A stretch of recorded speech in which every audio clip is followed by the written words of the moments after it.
Well, I told you that one's pretty interesting. It is a very extreme form of the way to live your life. And as I've listened to all these, it seems to me that what people are trying to do, wherever they are, in whichever millennium they have lived, everybody's trying to figure out life, right? They're trying to figure out, what are we doing here? and so, and they realize there are these extremes, and they're trying to find this middle place, this place where they don't give in to this or they don't give in to that, and they're just trying to find this peaceful existence in the midst of all of the different stresses and pressures of life. And so, since that seems to be common to just about all of these religions, especially these Eastern religions, we have to ask ourselves, what is it that we have to offer as Christians that helps people figure out the meaning of life? That's what you kind of have to, I wish you would chew on for a bit and leave here thinking about. Everybody's trying to figure out, what am I doing here? Some people are trying to figure out, how did I get here? Some people are trying to figure out, how do I get out of here? Or where am I going? But at the end of the day, everybody's trying to figure out, what am I supposed to do with this thing called life? And we have an answer to that in Christianity. But that's what all of these religions seem to be trying to figure out, is why am I here, and how do I deal with what's going on around me and within me? And it seems like some of the common characteristics are, I've got to get away from the allurement of materialism. That is giving in to these yearnings of my flesh, and so I've got to push away from materialism. And so often the problem is the end result is just get away from society, just get away from the world as far as I can get. What's the problem with that? What's the problem with just saying, bye folks, and going and finding a cave up in a mountain somewhere and just being there, away from materialism, away from society, away from the pain and suffering of life? What's the problem with that? And so what did God create us to do? And I'm talking about especially as Christians. Get out there and interact with the people and be a leavening influence and go into all the world and teach and preach and be a witness. So whether it's you're building 4 walls around you and just, I'm going to have as little to do with the world as I possibly can, or I go up on a mountain and live in a cave as that one guy, no clothes and barely any food and that sort of thing. They're extremes, and they miss the point. It's like they're running away from life. They're trying to escape it, where we're supposed to interact with it and be an influence for God in those things. So, as he said, a fairly small religion, 5 million followers, about 100,000 in the United States. And, I don't know how you come up with, 60 trillion years ago or something like that the guy lived, or that's how long he lived. He's 3,000 feet tall. I don't know where any of that stuff can come from. But, so what was curious or interesting to you about that particular faith? Okay, well, define it a little bit more than that. Yeah. But so they say grass has what? Grass has life, and so you don't want to hurt anything with life in it. I think they feel bad if they step on an ant. So remember, the guy was brushing his path so that he wouldn't step on an ant. So. Well, it's not an acronym. It's the name. So the name of the guy was something. Started with a J. What was it?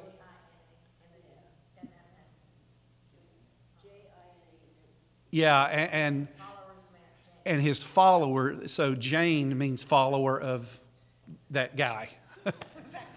I don't know. I don't know. So there, so what? Tell me this: why would this particular religion be attractive to people? Their peacefulness, absolutely. They are just trying to be in a world where you cannot pick up a newspaper or turn on the TV that is filled with violence. Every movie seems to have violence in it. Here are people that are looking for peace. And people get tired of the violence, and so they are really drawn to and attracted to this way of peace.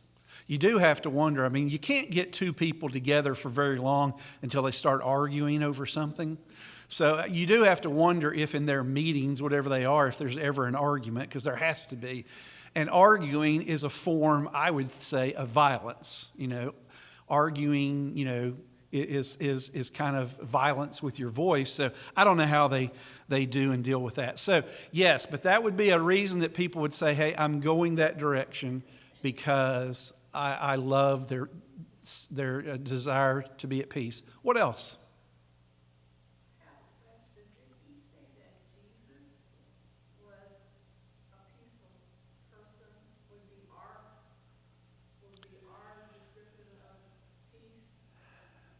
The speaker?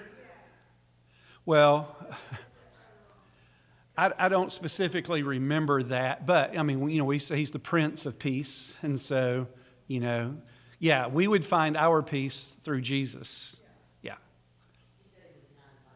Yeah.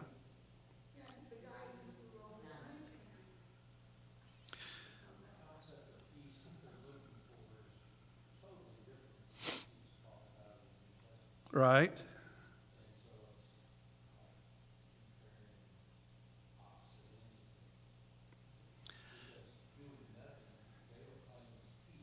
Yeah.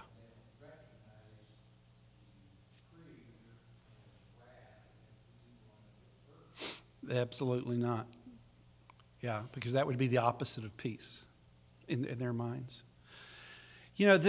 Whenever you can say, that their second principle was what they called non-absolutism, which is, and I'm not trying to be cruel toward them because I don't know any of them, but when you have the opportunity to put the word maybe in front of any and everything you do, that's kind of an easy way to live life, isn't it? You never have to take a stand for anything. You never have to stand up for anything. You never have to be sure about anything because everything is maybe.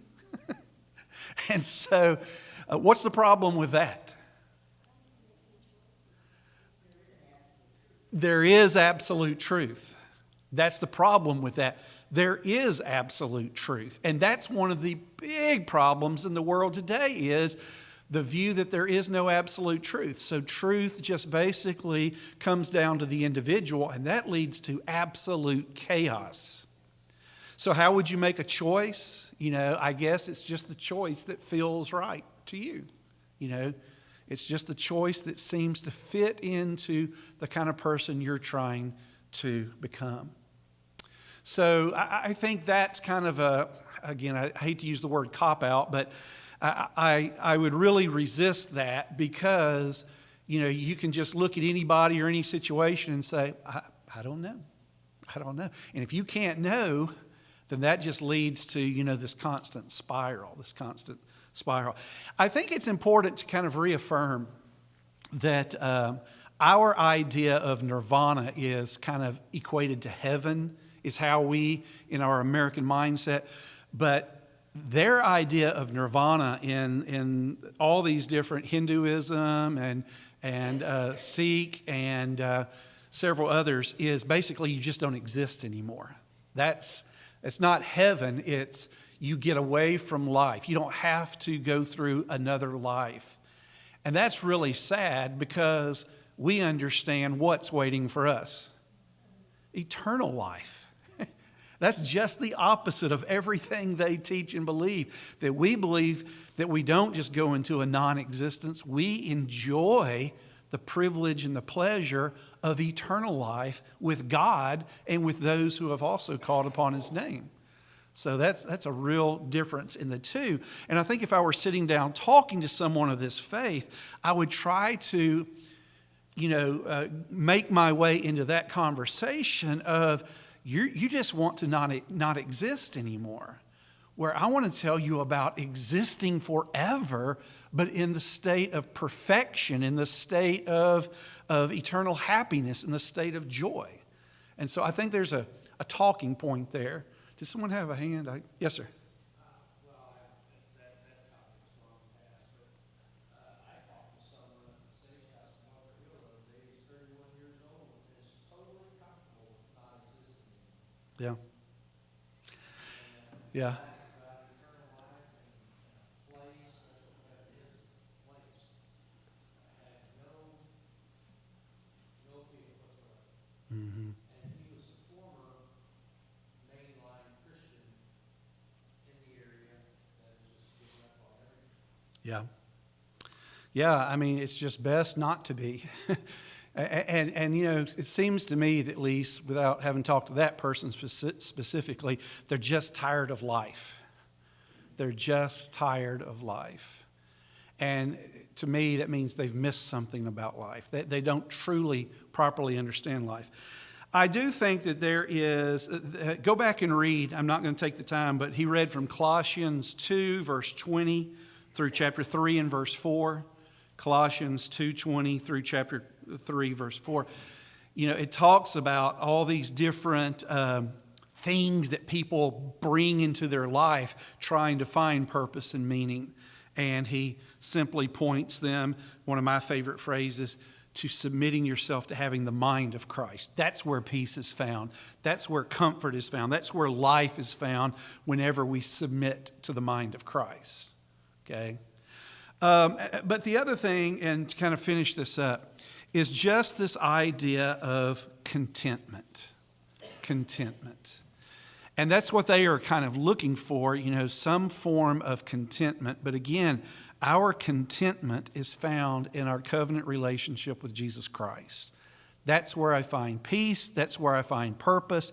That's where I find my place in this world, in my relationship with God through Jesus Christ. And that's the book of Philippians that he was referring to.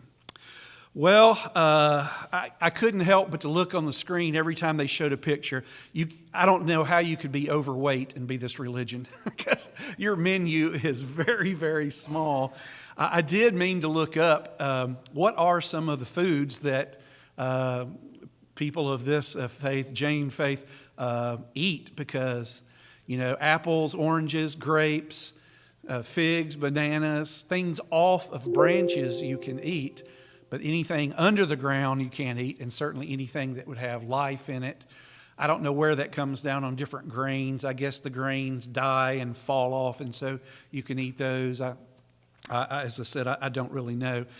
But I was looking at the pictures to see, does anybody look like they're overweight? Because I don't know how you would be overweight and be that particular faith. And as he said, that the originators starved themselves to death. Well, that's just a little overview of a religion that most of us have never heard anything about, the Jain religion. We move next week, I think, into more of and these will be much more important as far as interacting with people, into the different Chinese religions. And of course, China is a humongous nation. There's Chinese people all around us. So this will be something I think that would be very useful to us for us to better understand. Well, I thank you for your patience in being here this evening. Hope you learned a little something new. I can just hear the conversations you guys are having with people who are saying, you ought to hear what we were talking about on Wednesday nights. And boy, this one will take you to a whole nother level.